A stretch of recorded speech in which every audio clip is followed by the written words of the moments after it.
Back to home values. Thanks, Daryl.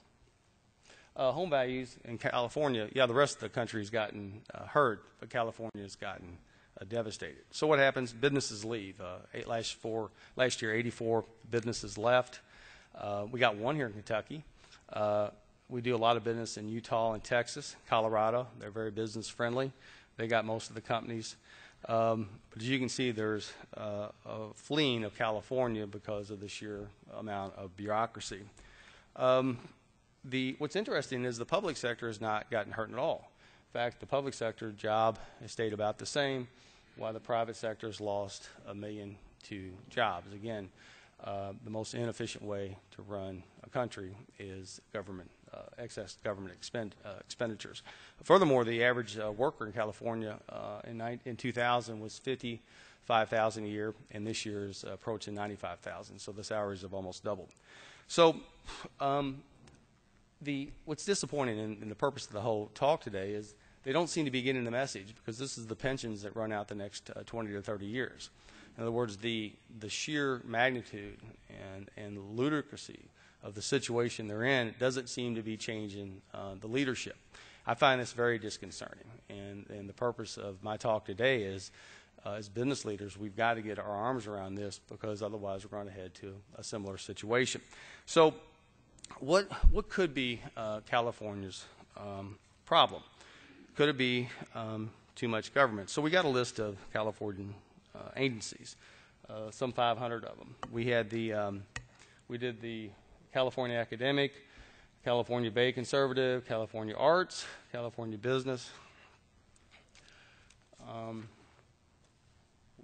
California Judicial, California Delta, California Data, Department of Child Services, Fish and Game. Next. California, by the way, we're just at the E's. California Governors Mentoring. Now we're at the N's. California Labor, California Native American Heritage, Official Office of Health Insurance, on and on and on. So if I could summarize the request for me to speak today about talking about how to be successful. How do you take a $1,600 investment in downtown Jeffersonville and turn it into a global company with 700 stores in 32 countries? The question is a setup, because the most foreign country that we compete in is America. It's much easier to do business in Russia than California. It's much easier to do business in Chile than in the Northeast. And so the good news is that we haven't had to change our game plan all that much to compete internationally. The bad news is we got some work to do here. Now, with that being said, one shoe doesn't fit all, and I think that's something, if you're interested in growing your business internationally, I can kind of give you some insight and have a few things to say on this. One shoe fits all and will not apply all at the same time. For example, China is a dictatorship that practices democracy, while the U.S. is a democracy that practices socialism, which is fine. Socialism works until the proponents' money, of other people's money, runs out. So it will work short term, but there are global challenges. For example, in the Middle East, they closed during Ramadan for a month, so we lose a month's worth of business. The Iranian, Kuwaiti, Egypt area, the GC area is very difficult right now because of the unrest. The violence in Mexico is putting curfews. We actually lose power in India because they just don't have enough horsepower to produce utilities. And Chinese, 6 months ago, they cut off our cheese. Couldn't get cheese from the U.S. into China, and so little things like that. But all in all, I'm very bullish on international. We have 750 restaurants. We've had over 1,000 sold. Our largest markets are Korea and China with 227. We have 189 in the United Kingdom. And we expanded last year into Colombia, which is doing quite well, Panama, Chile, Morocco, and the Philippines. We had to learn to do this the wrong way. When we've done international, we looked at it we started 11 years ago, and I was scared of it.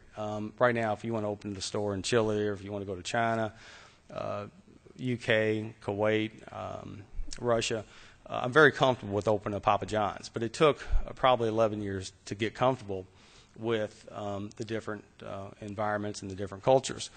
Basically what we did, we take a plane, we'll hit Denver, we'll hit California, we'll zip over to Hawaii, refuel at Midway, go over to Korea, Beijing, down to Shanghai, over to India, up to Kuwait, Bahrain, Cyprus, hit Russia, over to England, hit Ireland, up to Boston, and back home. So it's about a 13 or 14-day flight, but we can actually circumvent the whole planet just a little over 2 weeks, and that's what we do. We go out, and that's how we learned. And when we first started doing business internationally, we were a complete failure because we kept letting countries come here and say, we do it this way. This is the way we do it. It won't work that way. And we had an unbelievable amount of failure. And so about 6 or 7 years ago, we started touring markets, and we were having some blemishes of success. And I can remember going to a walk-in in Kuwait, in Bahrain, which we are the #1 and #2 brand, respectively, in those countries. And I opened the walk-in up, and the walk-in looked exactly like a walk-in in Louisville, Kentucky. And I asked Colin, the operator, I said, where do you get all these products? He says, I send them over, have them sent over. And I said, why is that? And he said, because it works. If the United States works, why would we not do it any other way? So about 6 or 7 years ago, we instituted a program on the whole world had to make the pizza right. And we do that through Secret Shopper program. And in the last 4 or 5 years, we worked on having the ingredient spec. And so what we've done internationally is we have 12 core products: the dough, the sauce, the cheese, the butters, the box, that are core products. Now, if you're in the UK and you want potatoes wedges for dinner, we'll let you do that. If you're in Saudi Arabia and you want a salad bar, we'll let you do that. If you're in Japan and you want squid, fine. China, if you want shrimp. A tremendous amount of varieties to the concept, but the core Big Mac, or in our case, the core product, has to be consistent, i.e. all the sauce comes from one venue, all the cheese comes from one venue. And so as we've learned to get international, we've introduced what we call the gold standard. We work every day, Tony and Sean Muldoon and his team, to get every single product throughout the world at the same standard or equality as the product here in the U.S. We've also instituted a core image process, whether it's the logo, BIBP, my mug, the color of the counters. The oven, for example, has to be spec'd out a certain way. All the images have to be the same as the United States. The operation's the same, and we have to have solid growth strategies, and we have good partners. So I'm excited about international because the brand is healthy. We're doing incredible numbers in Latin America, very good numbers in Russia. The GC region has been outstanding. United Kingdom, which is very difficult to do business in, and we kind of got behind the 8 ball on the purchase of Perfect Pizza over there, is coming along with, I think, 6 or 7 years of positive comp sales. So I'm very bullish. 5 years ago, I would have sold you the international division for $1. Right now, I really believe international is our future. And we have 2,900 stores in the U.S., and we probably can hold 4,000. We have 700 internationally, and we could probably hold 4,000. So being a public company, our growth is going to be international. More importantly, the franchisees are getting it. They're buying into the scaffolding, the foundation, the framework. We call it the Papa John's way. And I think we've got great alignment from technology to R&D to procurement to staffing and marketing on our global alignment. So we're aligned. Here's a few of our restaurants. Lima, Peru, I was there about 4 weeks ago, doing fantastic numbers. As you can see, the stores are bright, they're handsome, and these aren't ice cream samples. This is systemic throughout our organization, these kind of quality. Russia, couldn't be more proud of our Moscow franchisee.